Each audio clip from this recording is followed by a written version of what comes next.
I thought I would share with you a poem and then a part of an editorial. I'm just going to edit it down so it's not so long. This first poem is titled Overturning Against All. It is not only a select few who suffer from the Dobbs v. Jackson ruling, the overturning of Roe v. Wade, and stripping away women's constitutional protections. It's not only pregnant women affected. Any doctors providing birthing services, especially one specializing in high-risk pregnancies, may leave the states who ban abortions, leaving fewer doctors, particularly and tragically in rural areas. Beyond that, medical students and medical residents won't want to train in states that don't offer this, which is the same practice as providing miscarriage services for women in need. And if that's not enough, the one thing women felt that they had a trusted right to, birth control, that may be taken away from them too.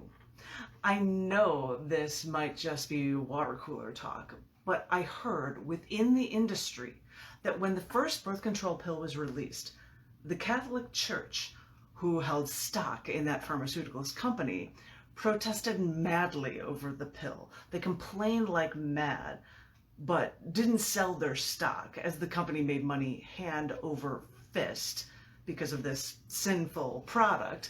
And I hear that only after the generic came along and the one drug company got less coin from birth control did the Catholic Church sell their stock. But let's get away from abortions and to meds, because some drugs for it are used for other purposes too. As a woman diagnosed at an early age with psoriatic arthritis, one of the drugs I took was methotrexate. And now people who suffer with psoriasis, lupus, and other autoimmune disorders can't obtain their first-line medication, methotrexate, because it is also in abortion medication. I remember how a single grand mal seizure, after that, I was put on medication for it, and that medication was also an antidepressant. Later, I realized that I felt devoid of life then, because that drug treated two completely different medical issues.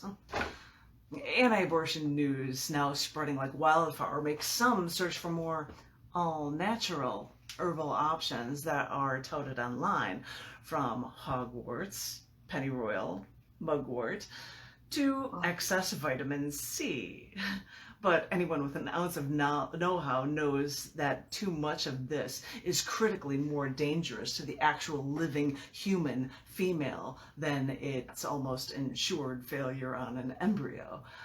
But I suppose desperate times call for desperate measures when women lose their rights. Because when some states are bound and determined to do this to women, believe it or not, what kicks in for women is their survival instinct. As some give rights to the non-living, they take away rights from living, breathing, voting adults across genders, ages, and interests. Because whatever overturning this does, it really does affect more than just a select few. Okay, thank you, you guys. I streamlined this editorial because I didn't want to take that much time, and my poems often sound like they're prose anyway, and I wanted to share this with you because I wrote this on the 4th of July. I told people on the 3rd of July to have a happy 4th, and one poet said that she wasn't celebrating, she was protesting. Now, I know the Supreme Court hurt all womankind overturning Roe v. Wade, but July 4th in America is a holiday about separating ourselves when we broke free from a tyrannical rule so that we can say what we want and we can broadcast injustices and that there'd be no state-imposed religion. Now that I say that, I realize our rights are being taken away precisely because of religion. And then I think about the gallantry of annual fireworks, then of how fascist dictators use pageantry to get the masses in line and feel that nationalism. But I'm infuriated about this overturning of Roe v. Wade. I do understand that it was legal when this country was founded, and that any rights not outlined in by our national government should be left to the states, which forces me to understand the overturning. But a woman's right to choose was something this country shouldn't take away. I'm just afraid that with the over-religious nature of over half of the states, that more and more women will lose more and more of their basic rights. Pre-law students plan to boycott law schools in states with banned abortions. Some students fear going to colleges in red states after the overturning of Roe v. Wade. Press polls released on Independence Day show parents with kids going to colleges in states like Texas are telling their children that they won't pay tuition for them to go to that school in a state that so supports restricting women's rights. I hear all this when the temperature is 101 degrees outside, not unlike the room that possesses all your worst fears, room 101. Does fiction become reality when people living in the past want to take rights away from women?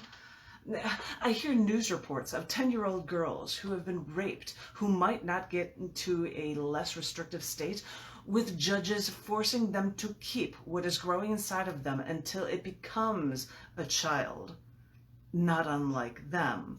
And this child has to raise something that came because of horror and eventually also ignorance? Is this what this country is slowly becoming? Well, happy Independence Day. Maybe one day women can get their rights back.